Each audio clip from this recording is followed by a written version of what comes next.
हम radiation intensity के बारे में पढ़ेंगे। तो अपने पिछले वीडियो में मैंने आपको रेडिएशन डेंसिटी के बारे में पढ़ा दिया था। तो रेडिएशन डेंसिटी क्या होता है? पावर को अगर आप एरिया से डिवाइड करते हैं तो वहाँ पर आपको रेडिएशन डेंसिटी मिलता है, जिसको कहीं कहीं बुक में W से रिप्रेजेंट किया जाता है, कहीं कहीं बुक में म्यू से रिप्रेजेंट किया जाता है। ठीक, तो आज हम बात करेंगे रेडिएशन इंटेंसिटी के बारे में। तो रेडिएशन इंटेंसिटी क्या होता है? तो रेडिएशन इंटेंसिटी क्या है? Power per unit solid angle, यही है रेडिएशन इंटेंसिटी। यानी इसको हम यह कह सकते हैं कि डिफिनीशन आएगा तो आप ये लिखेंगे कि power per unit solid angle क्या कहलाता है आपका? ये कहलाता है आपका रेडिएशन इंटेंसिटी कहलाता है। ठीक, अब radiation intensity power per unit solid होता है, यानी हम इसको इस तरह से रिप्रेजेंट करते हैं कि देखिए, इसको रेडिएशन इंटेंसिटी को पी रेडिएशन से रिप्रेजेंट करते हैं। यानी पी यहाँ पर क्या है? रेडिएशन इंटेंसिटी को रिप्रेजेंट करता है। ये बताता है आपको कि पावर को अगर आप किससे डिवाइड कर दें, पावर को अगर आप सॉलिड एंगल से आप डिवाइड कर दें तो वहाँ पर आपको रेडिएशन इंटेंसिटी मिलेगा। अब पावर की इसकी अगर हम यूनिट की बात करें, अगर मैं इसका यूनिट पूछूं तो पावर का यूनिट क्या होगा? वॉट। और सॉलिड एंगल क्या है? एक प्रकार का 2D है, तो इसका होगा स्टीरेडियन, STR रेडियन होगा सॉलिड एंगल का यूनिट। तो यूनिट कोई पूछे पावर का तो वॉट, सॉलिड एंगल का तो स्टीरेडियन।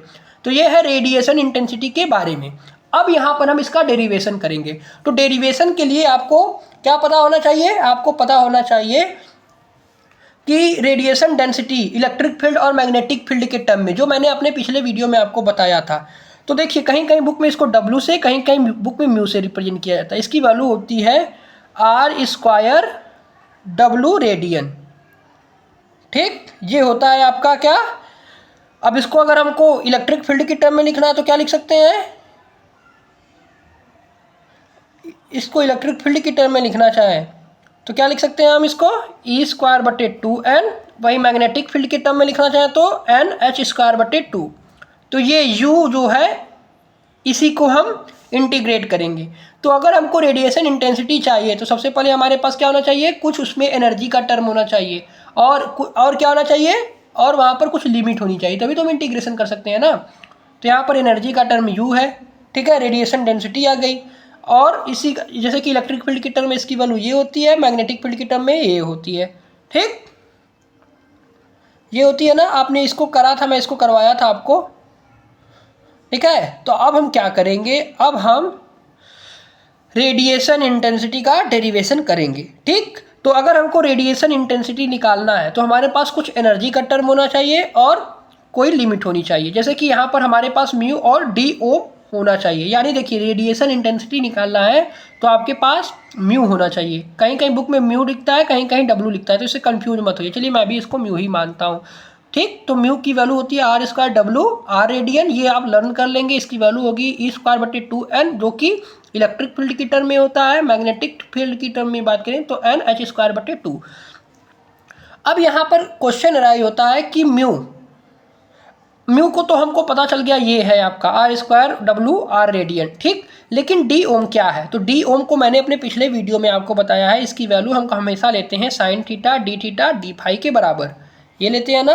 हाँ, तो अब अगर हमको P रेडियन निकालना है तो यहाँ पर देखिए, थीटा और फाई का टर्म है, तो यहाँ पर हम 2 बार इंटीग्रेट करेंगे। एक हम फाई लेंगे टर्म, एक लेंगे थीटा, और इसको म्यू को म्यू ही रखते हैं, और यहाँ पर साइन थीटा D ओम की जगह और d थीटा d फाई रख देते हैं। अब आप क्या कीजिए, अब आप जानते हैं कि आइसोटोपिक एंटीना के लिए, अगर हम बात करें आइसोटोपिक रेडिएशन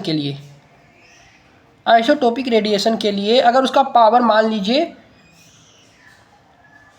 पावर क्या है? पावर है आपका P रेडियन। ठीक, मान लीजिए पावर इसका क्या है? P रेडियन है ना। तो अगर हमको P रेडियन निकालना है, यानी हमको ये निकालना है, तो हम कैसे निकालेंगे? ये क्वेश्चन राइज होता है। तो वहाँ पर थीटा और फाई की लिमिट क्या लेंगे? तो आप फाई की वैल्यू जो है वो 0 से हमेशा 2π लेंगे, वहीं थीटा की जगह 0 से π इसकी लिमिट लेंगे। अब यहाँ पर आप यही लगा दीजिए। तो आप इसको फाई की जगह रख दीजिए 0 से 2π, थीटा की जगह रख दीजिए 0 से π, mu sine theta d theta d phi. Mu बाहर आ जाएगा बचेगा क्या,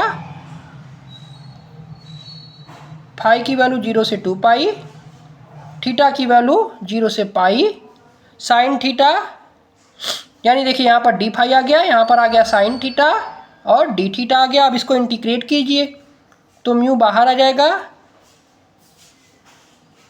और आगे क्या बचा, 2 पाई बचा, 0 से पाई है ना, तो इसको इंटीग्रेट करेंगे 2 पाई हो जाएगा। अब यहाँ पर आगे बचेगा कॉस थीटा, अब इसका लिमिट क्या हो जाएगा, 0 से पाई। ठीक, आगे एक ब्रैकेट और लगा देते हैं क्योंकि म्यू कांस्टेंट था। अब आप जब इसको आगे सॉल्व कर लेंगे तो इसकी वैल्यू हो जाएगी, म्यू बाहर है, into 2 pi cos minus cos theta के इंटीग्रेशन करेंगे तो यहाँ पर देखिए माइनस आगे लगा दीजिए, कॉस पाई आगे आ जाएगा, माइनस कॉस 0 आ जाएगा। ठीक, अब आप इसको इंटीग्रेट कीजिए तो म्यू इंटू माइनस 2 पाई, कॉस पाई की वैल्यू -1 और -1, यहाँ पर आगे माइनस लगा ही है, पहले से ही हमने माइनस बाहर ले लिया। तो अब जब इसको आप सॉल्व करेंगे तो इसकी वैल्यू आ जाएगी 4 पाई म्यू। ठीक, 4 पाई म्यू आ जाएगी। यानी रेडिएशन इंटेंसिटी को रिप्रेजेंट कैसे करेंगे, म्यू से। यानी यहाँ पर पावर रेडिएशन जो है वो किसके बराबर हो गया, 4 पाई म्यू। अब देखिए, अब यहाँ पर आप ये सोचेंगे कि अभी तक मैं आपको पावर, हम देखिए रेडिएशन इंटेंसिटी निकालना है तो वहाँ पर हमको पावर का टर्म होना चाहिए और किसका टर्म होना चाहिए, और कोई और टर्म, जैसे कि थीटा, जैसे कि ये sine theta D theta D phi का टर्म होना चाहिए।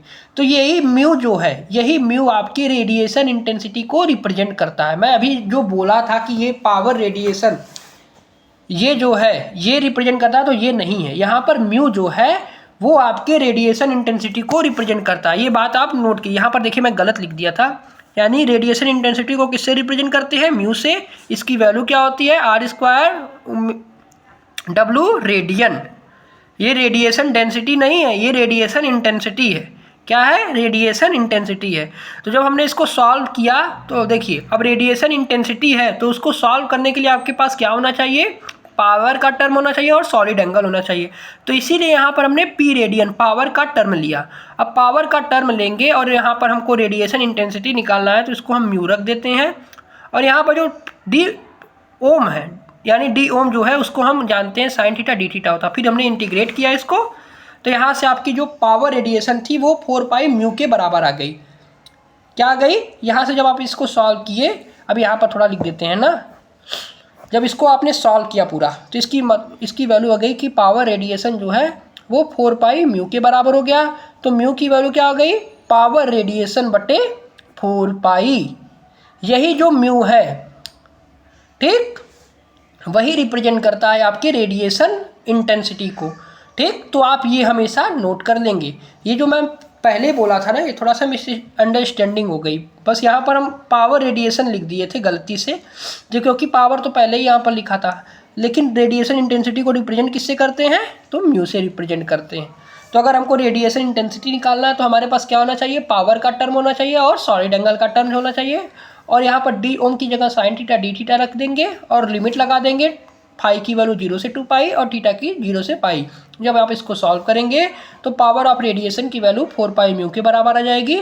हमको क्या चाहिए, हमको रेडिएशन इंटेंसिटी चाहिए, तो म्यू की वैल्यू पावर रेडिएशन बटे 4 पाई हो जाएगी। तो मिलते हैं नेक्स्ट वीडियो में, तब तक के लिए गुड बाय। अब देखिए, इसी की सहायता से आप डायरेक्टिविटी को निकालेंगे। अभी आगे जब पढ़ेंगे ना तो वहाँ पर डायरेक्टिविटी आएगा। डायरेक्टिविटी क्या होती है तो उसमें इस फार्मूले का इस्तेमाल होगा। इसीलिए मैं आपको पहले ही रेडिएशन इंटेंसिटी पढ़ाया।